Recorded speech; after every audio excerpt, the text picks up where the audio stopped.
Hey guys, welcome back to the Jelly Toast Breakfast Podcast. It's your girl Jelly, and I'm back with another episode. What's up, guys? It's your girl Jelly. I'm sick. Losing my voice. I said lost, but losing. There's a lot of activity going on above me from the neighbors or whatever. At first I was like ignoring it, but now I'm kind of fucking irritated.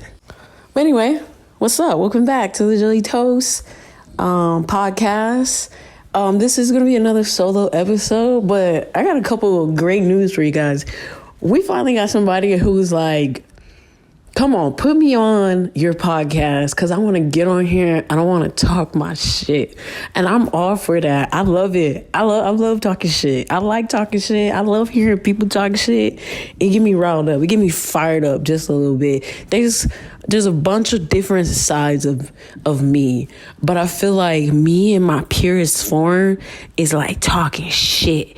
But I don't like when people talk shit to me. That's the only thing. But anyway, my friend, his name is Jonathan. He's gonna get on this podcast, and he gonna get on here and talk his shit. So I'm excited. So we setting up a date. We are going to record this episode. I got a couple other people that I'm gonna ask to get on the Jelly Toast Breakfast podcast so we can hear what they gotta say. I love interviewing people. I love hearing what people gotta say, and it's always a good time over here, especially when it's people that you're friends with. And I've heard this guy talk a lot, and he says some things. And they hit you. You know what I mean? Like they hit you all kinds of ways. Like somebody hit you with a 2-piece combo. But I'm excited. But I had recently got some really, really good news. And I've been waiting for this for a very, very long time. Pretty much this whole year. All my friends got the letter notice that the school cleared their debt. And I was sitting here with my dick in my hand. I don't have a dick, but I was sitting here, you know what I'm saying? I was just like, damn, did the government just say, fuck Jalecia, we ain't clearing her shit. She gonna have to live with that. And I was like, I was ready to accept it. And I was walking around kind of sulking a little bit. And like, this whole thing really had me down for a few years now. Like, I mean like 3-4 years. Like this has been the top peak of my depression is my school loans. Cause I'm like, how the fuck am I gonna pay this back?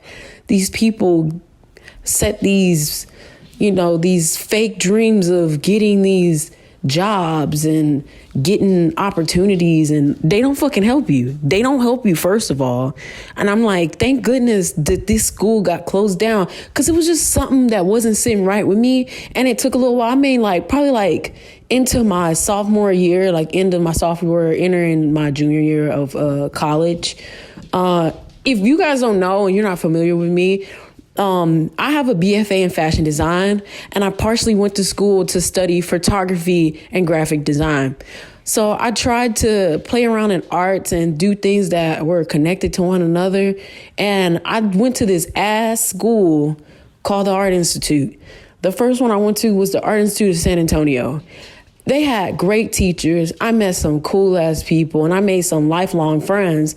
We don't all talk very much, but I know if I hit them up, like the conversation picks up as if we never stopped talking. And those people they're really great people.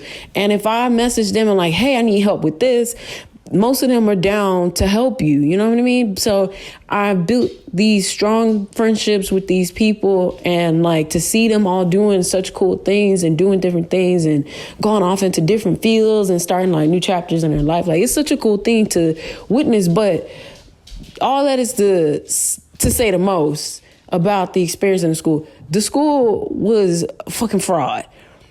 They make you pay all this money and say, oh, you're going to get the top grade equipment. Our quote unquote top grade equipment was this outdated fucking Gerber machine. I'm gonna tell you how outdated that shit was. We still have books from like the fucking 80s for this machine.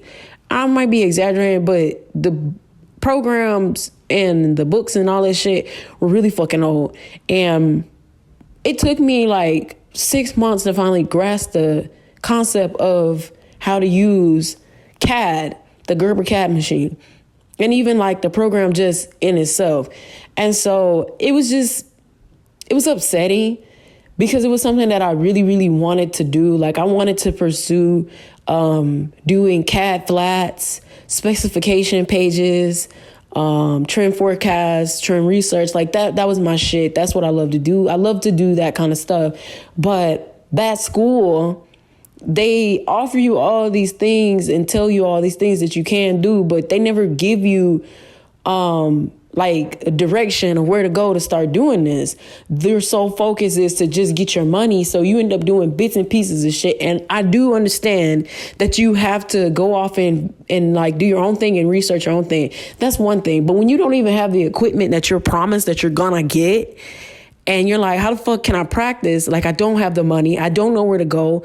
And it was teachers like, oh, you could take classes at so-and-so. Like, I'm giving you thousands of dollars each quarter, not year, quarter, to pay for programs that I don't fucking use. And then don't get me started on these fucking digital textbooks that I only remember touching 3 times in my whole time being in art. They give you section upon section. We never fucking use these books like that. We make references to certain chapters and shit, but we never actually fucking like use the books. The only book I know that we use like heavily was the pattern making book, pattern drafting book, skills and techniques. Like we and then you have to go get that shit on your own. But some of these books were hundreds of dollars. And then the fucked up part about it all is you turn around and try and sell that shit, you get a fraction of the fraction of a fraction of a cost of what you pay for it. Now somebody's gonna say, oh, Jalecia, that's how it works. Not if the book is released every year, I understand. Okay. But basically what you telling me is the second I pull this book out the wrap or even walk out the store with it, the value of this book depletes? No. Do not try to fucking, no. No, because I got this book online for damn near the same amount of price people paying for a new one, but just a little less. And then you gonna tell me you want to buy it for me a fraction of a fraction of a fraction that I paid for it? Get the fuck out of my face, because you ain't gonna do nothing but turn around and sell it for double the price that you originally sold it for. You see what I'm saying? And somebody can say, oh, that's a lie. Oh, you're exaggerating. No, the fuck I'm not. Because you go online and look at this shit, they selling these books on this bitch for this amount of money. But then when it's time for you to resell that bitch back and it's gently used, you only get a fraction of a fraction of a fraction of what you paid for this fucking textbook that you barely fucking touch. So you leave the school and thousands upon thousands upon thousands of dollars a day, and you got a whole fucking arsenal, damn near a library of books that you don't even fucking use, you haven't used, you don't even know what the fuck they for. Like, I mean, I got a digital archive that I could probably reference back of probably like 20 something books that I never fucking use. Like the school started dripping, and then I knew something was going on. After COVID, I went back and they don't have that many teachers.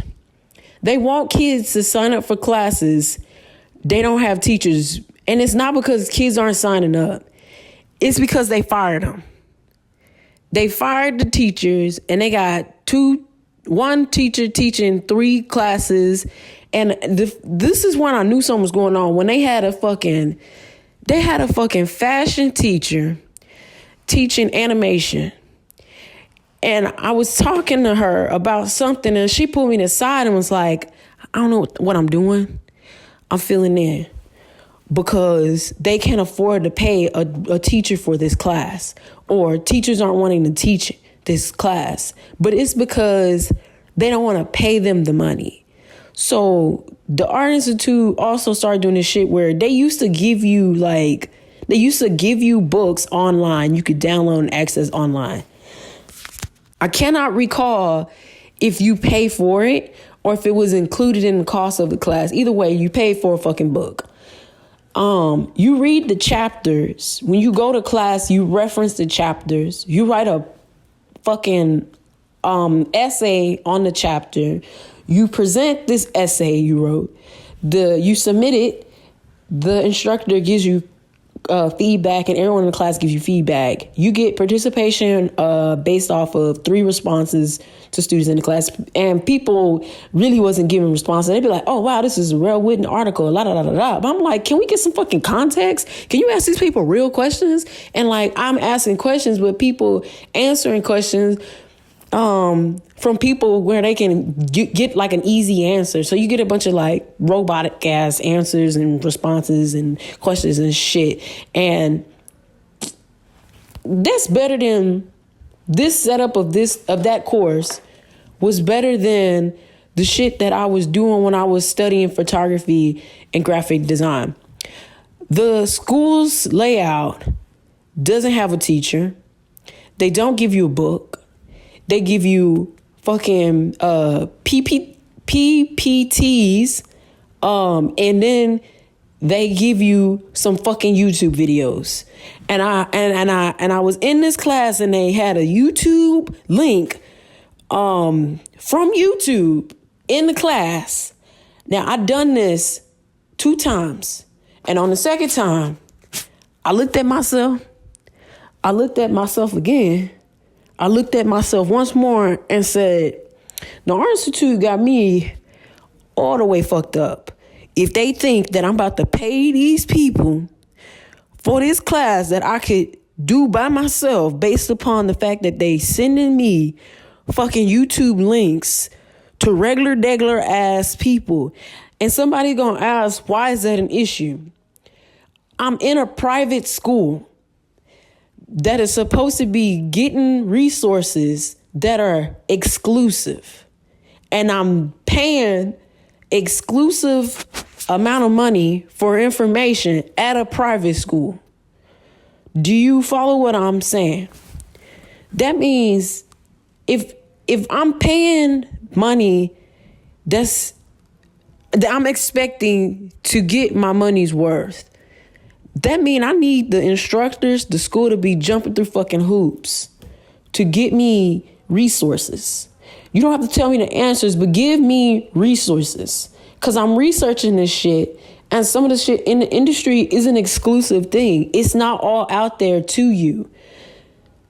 And some people don't get that. Like, as an artist, you either learn these tips from private classes that you take, classes you've bought on your own, or institutions that's supposed to give you information or give you databases for you to be able to go out and research on your own.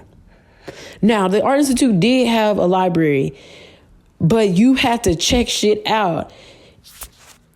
And if you want this knowledge, so does somebody else. And they only had a limited amount of this, book or whatever. And so you sitting here waiting 3-4 weeks, 5-6 weeks for this book. And I remember it was one book I was trying to check out. And this kid had 2 weeks to turn it in. This motherfucker came back and rechecked this bitch out for 2 more weeks. And I'm sitting here looking at myself, and then this instructor like, you told me that I could get this book from the library. Why the fuck isn't this book in the library with multiple copies if this is something that other students are going to have to use? And I understand that you cannot have a you can't have a back stock of a repeat of a book because you don't have the space for it. I understand that. But why don't you have paper copies or copies of something or a digital copy? Like, why don't we have digital copy keys of these fucking books? Because not all these books are scanned in and copies of it. And yeah, I understand it was a copyright issue, but it's just the fact that you're paying all this money and you don't get the resources that you need, that you're paying for. And the Art Institute fell short on so many levels when it came to that. And it wasn't just in San Antonio. It was in Houston. It was in California. It was in Georgia. It was in New York. It was in all these other fucking places, Colorado, any place, you name it. The Art Institute was falling fucking short. If not in the beginning, later on in the years to come, they were falling fucking short because they sitting here to know that they can promote this school to be something that is not, get people to come. And then on top of that, I think the government stepped in when it came to the VA shit. So I knew something crooked was going on because I had a lot of friends that were in the military. The school to some of them was saying, oh, you can't take that class. Oh, you can't take this class. Oh, the VA won't cover this. Oh, the VA won't cover that. Oh, you can't do this with that because you got this. Or they'll sit here and charge them more for certain classes, and then other people double charging them for shit that like the tuition check double charging. And I noticed because my friend pulled the paperwork of the database for their payments from the school because they needed them to file taxes. Look on there and there's like duplicates of shit that they were only supposed to be charged one time for. And sometimes they're charged for shit that they didn't even use. And then another reason, hold on, more evidence is the Art Institute would change names of programs that were the exact same program somewhere else, so you could not transfer to a different school. So you're only allowed to attend Art Institute schools. And even then, you're limited to what school you can attend because that school has this class, but it's a different name and they will not accept it. Doesn't make any fucking sense. And it doesn't even sound right to me. That was just a tip of the iceberg of what the Art Institute had going on. So when COVID came around, or these online people coming, I'm pretty sure the Art Institute got that PPP loan and was using that to try to fund it. Or they mightn't have been because they were a private school, but then they became for-profit. They weren't profit at first, and then they became for-profit.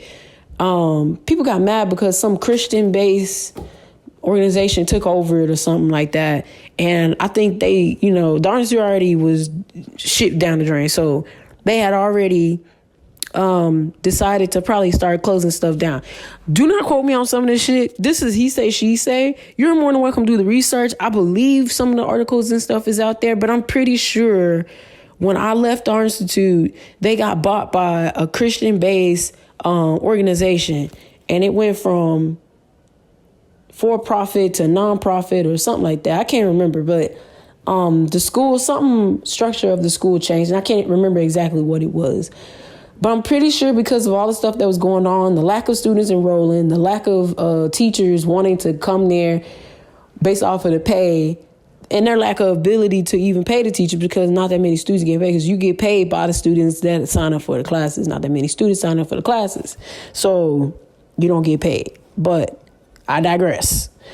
Point is, Art Institute went under investigation. They were found guilty of misconduct and like fraud with like the monies and stuff from both regular students and the students that was getting that VA bill, whatever bill they was getting from the military to pay for college.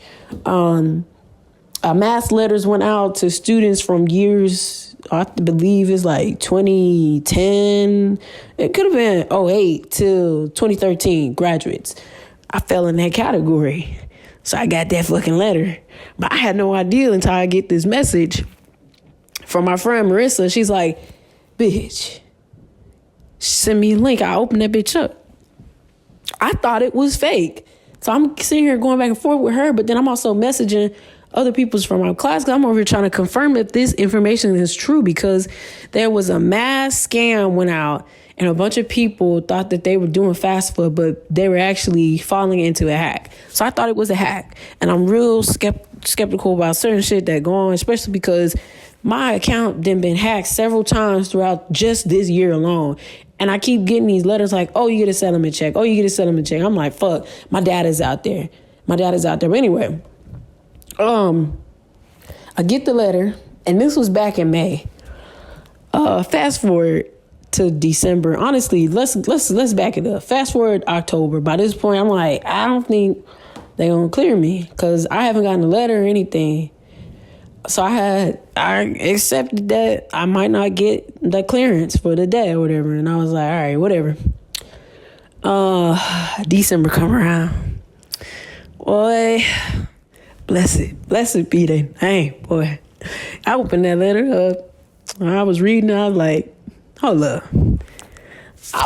I'm not gonna lie. I get them letters from Sally Mae and all that. I'm like, man, fuck, I ain't opening this letter. I ain't gonna do nothing but move again. I ain't opening this letter in hopes that they don't get my address and I don't see it. But I know you, even though they don't have your address, they still, that still exists out there anyway. Some said, open up this letter. Open this letter. Now this bad boy look a tad bit different than any other letter I done got. And I started reading it, which is rare because I don't like reading shit. If anybody know me, I love reading, but I don't like reading at the same time. If you know, then you know. If you don't, it's okay. Follow along. I open it up. I'm reading the letter. I'm actually reading the letter. Piece by piece by piece by piece. And my brain cells be going crazy when I gotta focus on one thing. So I'm having to start over and read it carefully. Very, very carefully. My voice is cracking. Please forgive me. I'm reading as carefully as I possibly can so I make sure my brain is processing all these little bits of information that's important. And I get to the end of the paper and that thing says, what do you need to do? And I keep reading that shit say, nothing. We will reach out if we need you to do anything further. I could have shitted on myself, but I didn't. I was in the gym. I called my mom. I texted my best friend. I was like, I made a little post about it. I'm probably going to take that down. But anyway, I was just so excited. I feel so much relief. My dad like, yeah, we buying houses next year. And I'm like, I don't know about all that. But this dad being lived like does open more opportunities for me. Because if I tried to do the thing for the house, like that wasn't gonna work. But now I'm like, all right, cool. Now it's looking up, and I don't know, I'm excited. I'm like, man, this is such a cool thing. But I'm just joking around a lot. But this is a really cool thing and a great thing for me. Like, this is gonna open a new chapter for me and like open more opportunities for me as an individual living in society that is almost nearly impossible to get something and own something. So I'm super, super excited about that. So yeah, that was my great news, my good news for y'all. So on this episode of the Jelly Toast Breakfast podcast, I wanted to talk about only murders in the building. Some people are saying that they've fallen off. I plan to find somebody who's actually watching the show and want to get on the podcast to discuss only murders in the building. I have an interest in the show because it reminds me of Guess Who? I believe that's what the game is called. You guess whoever did a crime or something like that. The show is also kind of interesting too because of the characters in the show. I do feel like characters like Mabel could have been developed a little bit better. Also, like, she had a whole ass girlfriend in one season, and Cara Delevingne. Cara Delevingne was her girlfriend, and then all of a sudden she ain't on it anymore. But I'm like, maybe I need to go back and I miss some. My memory is terrible, so I don't really remember what happened to Cara Delevingne. I can't remember if she was a killer or not. I feel like she was innocent. I don't know. But anyway, this recent season, I'm asking people about it, and it seemed like not a lot of people are really liking it. I don't quite understand why. It's actually pretty good. Someone was like, oh, it's taking too long. Oh, da-da-da-da-da. But I don't know. I have absolutely no problem with the buildup of certain things. And I feel like the buildup of this season has a point for some reason. Some of the stuff got plot holes. A lot of the stuff had plot holes, like Jan. I don't quite understand what the thing is with Jan. Martin Short's wife, Oliver's wife. I don't understand her character, like in the show. I don't quite understand her. She's be doing certain things and it's kind of suspicious. I don't know. So I got a little eyebrow raising her. I ain't gonna lie. When somebody was killed this season, I thought it was her, because she was the new person in the season or whatever. So I was a bit suspicious of her.